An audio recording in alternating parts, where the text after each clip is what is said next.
Kekuatan TNI Angkatan Laut semakin mumpuni menjelang era reformasi. Tambahan alutsista dari Jerman berupa kapal perang jenis korvet kelas Parchim, kapal pendarat tank kelas Frost, dan penyapu ranjau kelas Condor mengisi kebutuhan alutsista TNI Angkatan Laut. Meskipun penambahan ini masih jauh dari kebutuhan dan tuntutan tugas. Sumber daya manusia itu menjadi tonggak untuk kita bangun mengisi organisasi dan alutsista. Termasuk juga adalah kehadiran para prajurit dalam setiap operasi di mana alutsista itu dikerahkan gitu ya. Sumber daya manusia kita tingkatkan dari pertama adalah bagaimana kualitas penyelenggaraan pendidikan. Ya. Walaupun memang kita akan sangat tergantung pada hasil rekrutmen ya. Karena prajurit yang kita bina juga kita harus cari dari para pemuda yang ingin mengabdikan pada Angkatan Laut. Kita punya standar rekrutmen, kemudian itu nanti dididik sesuai dengan fungsi dari tiap-tiap personil nantinya, kebutuhan organisasi. Dan juga adalah peningkatan kualitas pendidikan itu baik dari sisi kurikulum tentunya, yang kedua itu adalah yang dinamakan tujuan akhir pendidikan yang harus dicapai ya. Karena misalnya kalau kita ingin mendidik para pelaut itu memiliki kemampuan bernavigasi, maka tolak ukur mereka adalah bukan hanya dia di kelas, tetapi juga ada keterampilan mereka mengendalikan kapal, bernavigasi dengan aman. Demikian juga untuk prajurit pada kualifikasi yang lain, misalnya di persenjataan, mereka betul-betul menguasai betul mengoperasikan dan memelihara. Kemudian juga menggunakan, gitu kan. Ini harus mereka dapatkan di lembaga pendidikan. Nanti kita sempurnakan di satuan kerja masing-masing, di mana mereka akan berdinas.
Memasuki tahun 2000-an sejalan dengan paradigma baru TNI, kekuatan Angkatan Laut dimodernisasi.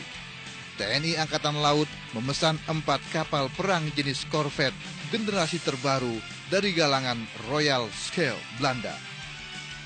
Tahun 2007, TNI AL menerima 4 korvet baru dari Belanda jenis Sigma atau Ship Integrated Geometrical Modularity Approach kelas Diponegoro. Disematkan pula sistem kendali tempur terkini yang juga memiliki kemampuan stealth atau siluman. Korvet Sigma kelas Diponegoro menjadi acuan pengadaan kapal perang selanjutnya. Pembangunan kapal cepat rudal buatan dalam negeri kelas Celurit dan kelas Sampari menambah kekuatan TNI AL. Bahwa modernisasi itu akan selalu menjadi bagian daripada pembangunan kekuatan Angkatan Laut. Karena bagaimanapun juga walaupun tidak menjadi dogma dalam pembangunan kekuatan Angkatan Laut bahwa Angkatan Laut kita tuh jangan sampai di bawah negara lain misalnya, atau kalau kita rumuskan jangan sampai di bawah daripada bakal lawan misalnya. Tetapi yang paling penting buat teknologi kita juga tidak kalah gitu. Kemudian berikutnya adalah mengenai pengembangan doktrin. Doktrin itu memang harus jalan dengan doktrin atasnya, doktrin pertahanan negara, doktrin militer, doktrin TNI, doktrin Angkatan Laut yang selalu bisa menjawab tantangan tugas kekinian gitu kan. Kalau sebab itu memang selain sumber daya manusia, kompetensi pada alutsista, teknologi, berikutnya lagi adalah manajemen operasi. Kemana saja mereka dikerahkan supaya mereka tetap akan eksis.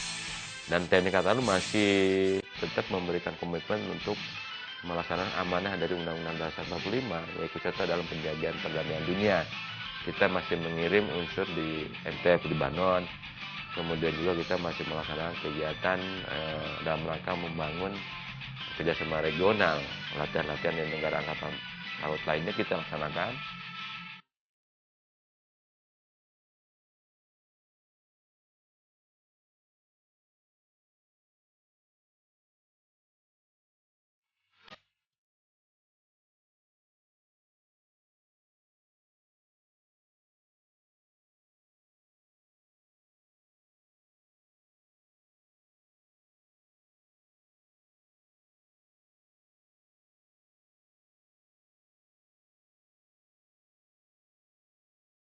Selain kapal kombatan, TNI AL juga melaksanakan pengadaan alutista jenis angkut serbaguna LPD atau Landing Platform Dock.